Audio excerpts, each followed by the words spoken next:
كفو ما نحترم غير الكفو وابن الكفو حنا بدو من خاف نلعن والده جينا هجدو تدرون معناته جدو معناتها نقطع لسان من اللي نقطع يده جينا هجدو كفو ما نحترم غير الكفو وابن الكفو حنا بدو من خاب نلعن والده جيناه جدو تدرون معناته جدو معناته نقطع لسان النذل ونقطع يده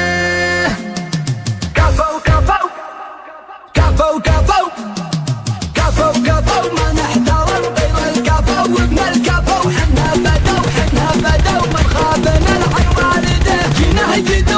هجدو تدرون معناته جدو معناتها نقطع لسان النذل ونقطع يده